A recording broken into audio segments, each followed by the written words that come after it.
안녕하세요. 척추측만 박사 그리고 퓨로스 국제 마스터 강사로 활동하고 있는 이상길입니다.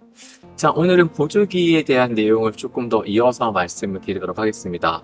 그 전에 저희 먼저 척추측만증의 정의 기억하실까요? 척추측만증은 어떤 거였었죠? 일자인 척추가 C자 혹은 X자로 휘었다? 이건 아니었었죠. 여기에서 추가적인 내용이 있었습니다. 그 중에 가장 중요한 내용 중에 하나가 오늘 다룰 내용입니다. 시상면이라고 들어보셨을까요? 어려운 말이니까 쉽게 말씀드리면 척추의 옆모습입니다. 저희가 사람의 모습을 볼 때에도 앞모습 보고요, 옆모습 보고요, 위에서 보는 모습 보잖아요. 그렇게 보시면 됩니다. 자, 척추의 건강한 컨디션은 어떨까요? 옆모습. 이제 일반인분들도 다 알고 계시죠? 목 먼저 얘기를 해볼까요? 목은 어떤 형태가 돼 있어야 되죠? 앞으로 C커브가 있어야 돼요. 근데 아시겠지만 최근 특히 학생분들이 공부하고 스마트폰 보고 하면서 어떤 현상이 만들어지죠? 일자목 혹은 거북목, 뭐 거꾸로 C커브가 되는 경우도 많이 있습니다. 즉 옆모습이 무너지는 경우가 많은데 층만 있으면 단순히 목에 대한 부분뿐만 아니라 등에 대한 부분도 무너지게 되고요. 허리도 무너집니다. 목은 앞으로 C커브, 등은 뒤로 C커브, 허리는 앞으로 이렇게 S망국이 있어야 정상적인데 측만의 정의편을 한번 다시 찾아가서 보신다면 확인할 수 있으실 거예요.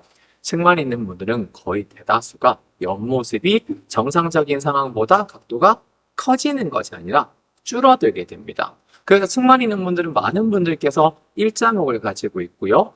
등도 평평등, 허리도 평평한 상태가 만들어집니다. 자, 그러면 우리가 척추측만증을 교정한다. 오늘 핵심인 이 보조기를 가지고 본다면 어떻게 해야 될까요? 우리가 올바르게 가야 된다, 교정한다는 것은 무언가 잘못된 것을 옳은 위치로 가게 하는 거죠. 그러면 측만에 지금 단순히 앞에서 보는 뷰 말고요. 옆모습을 생각한다면 옆모습은 S라인이 있어야 돼요. 그런데 측만이 있으면 어떻게 된다고요?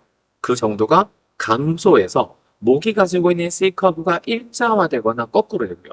등이 가지고 있는 뒤로 있어야 되는 C커브가 평평등이 되고요. 허리는요, 원래 앞으로 이렇게 전만 C커브가 있어야 되는데 이 또한 마찬가지로 평평하게 되게 됩니다. 옆모습이 무너지는 게 너무나 큰 문제점이고요. 잠깐 팁으로 말씀드린다면 측만이 있는 경우는 통증이 있을 수도 있고 없을 수도 있습니다. 그 기준점이 되는 것 중에 하나가 옆모습입니다. 그렇기 때문에 옆모습은 너무 중요합니다. 그러면 오늘의 핵심이 되는 보조기에 대한 내용을 말씀을 드리자면 이겁니다. 자, 원래 척추측만 보조기는요, 1500년대부터 있었습니다. 그때 보조기의 접근은 생각보다 단순했어요. 몸이 측만으로 인해서 옆으로 휘고 돌아가고 옆모습이 무너졌어요. 이때 어떻게 접근했느냐? 그냥 몸을 통째로 싸버린 거예요. 심지어 그때는 재질이 철로 되어 있었습니다. 우리가 갑옷을 생각하면 어떻죠? 평평하게 되어 있습니다. 측만이 생겨서 정상적인 옆모습이 안 좋아졌어요. 어떻게요? 평평하게. 그런데 이것을 좋아지게 하는 보조기라는 것이 어떻게 접근을 하고 있죠? 잘못된 것을 올바른 것으로 만들어야 되는데 이미 무너진 평평한 상태가 평평한 상태의 보조기가 들어간다? 이건 좀 한계치가 있겠죠. 자, 여기 반가운 보조기들이 나와 있습니다. 자, 타입별로 다르다는 건 알고 계시죠? 우리는 이제 이 모습을 보지 않을 거예요. 이 모습보다는 옆모습을 볼 거예요. 어떻게 되어 있나요? 여기가 허리 부분이거든요. 허리 부분이 어떻게 들어가 있죠? 앞으로 들어가요 있죠. 등 쪽은 어떨까요? 뒤로 뭔가 볼록하죠. 다른 보조기도 볼까요? 자, 이 보조기는 기억하시는 분들이 있으실지도 모르겠지만 어떤 타입이었죠? 더블 망곡인 사람들이 쓰는 보조기인데 옆모습을 보겠습니다. 어떻죠?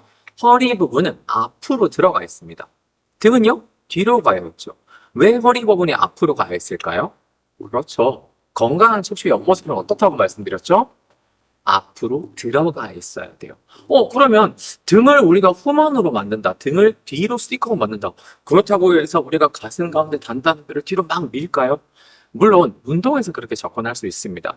하지만 우리가 흉곽이라고 하는 이 갈비뼈가 있는 곳은 뒤에서 봤을 때 볼록하지만 여러분도 가슴도 어떻게 돼 있죠? 앞으로 볼륨감이 있어요. 제 손으로 표현해드리면 약간 이렇게 앞뒤로 볼륨감이 있어야 됩니다. 그렇기 때문에 이 보조기가 앞에서 무언가를 민다는 느낌이 아니라 공간을 만들어 둔 거예요. 원래 정상적으로는 등 뒤, 그 다음에 허리는 앞으로 C커브인데 측만이 생기면 얘가 이렇게 된 부분이 있어요. 그러면 우리는 허리 부분에는 앞으로 전망 커브로 이 보조기 도움을 주는 거예요.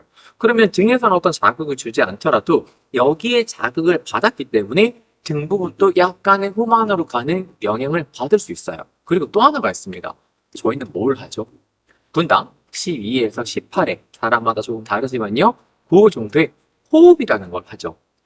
정상적인 요추, 허리뼈의 전망 커브를 만든 상태에서 우리가 호흡을 하게 되면 이 부분에 여유 공간이 지금 있습니다. 그렇기 때문에 그 부분에, 즉 흉곽을 확장시킨다고 하죠. 그 확장에 대한 자극이 등 쪽으로 가게 되고요. 특히나 이 보조기 입은 상태에서 보통 학생분들이 어떤 자세를 많이 하고 있죠? 공부를 위해서 허리를 구부정하게 허리의 전망 커브를 최대한 없애는 이런 자세를 가지고 있죠. 근데 이 보조기가 들어가면 허리의 커브를 올려주기 때문에 등은 자연스럽게 후만을 만들 수 있습니다. 이 정도 말씀드리고 나면 가끔 어떤 분들이 그러면 목은요? 날카로운 질문이세요. 원래 목의 정상적인 C커브를 만드는 보조기가 과거에는 있었습니다. 이름은 밀워키 보조기라는 게 있는데요. 이 밀워키 보조기는 특이하게도 목을 받쳐줍니다. 그리고 목의 C커브를 유도하고 있긴 합니다. 하지만 보조기 치료에서 가장 중요한 게 뭔지 아십니까? 크게 두 가지가 있는데요. 그 하나는 압박력, 얼마나 올바른 힘으로 잘 잡아주느냐. 두 번째는요, 보조기 착용 시간입니다. 어떤 보조기도 하루에 2-3시간 차서 4시간, 5시간 차서 좋아질 수는 없습니다. 보조기 착용이 시간이 증가할수록 그 효과가 더 올라갈 수 있습니다. 그런데 학생분들에게 머리부터 목, 등, 허리 모든 걸 다 싸고 있는 보조기는 착용을 하는 거에 거부 반응이 많이 만들어지죠. 그렇기 때문에 최근에 독일의 겐징겐 보조기뿐만 아니라 많은 3차원 보조기에서는 따로 직접적인 자극을 주진 않습니다.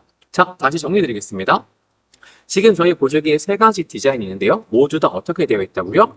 허리 부분은 앞으로, 등은 뒤로. 무엇을 위해서요? 건강한 척추 라인을 위해서. 혹은 허리만 측만 있는 분들도 마찬가지입니다. 자, 옆모습을 보세요. 어떻게 되어 있죠? 허리에 전망 커브를 만들어서 건강한 척추의 옆모습을 만드는 거고요. 나중에 제가 슈로스 운동법에 대해서 설명을 드릴 때 한 번 더 말씀드리겠지만 이 옆모습의 중요성은 아무리 강조해도 지나치지가 않습니다. 측만이 생기는 발생학적인 원인에서도 옆모습은 너무나 중요하고요. 그리고 또 하나 이슈화되고 있는 것 중에 하나가 최근에 초고령 사회가 들어가고 있죠. 그래서 어르신들의 측만을 볼 때에도 옆모습은 너무나 중요합니다. 하지만 더 중요한 것은 아까도 말씀드렸죠. 올바른 교정의 단계를 밟기 위해서 옆모습을 평평화 만든다는 것은 절대 있을 수가 없습니다. 옆모습을 어떻게 만들어야 된다고요? 정상적인 S라인을 만들었었을 때 우리는 이 원인을 모르는 어려운 측만과의 싸움에서 이 측만을 올바르게 나아가는 과정에서 조금 더 높은 효과를 기대할 수가 있습니다. 이상 척추 측만증의 옆모습에 대한 접근을 마치겠습니다. 감사합니다.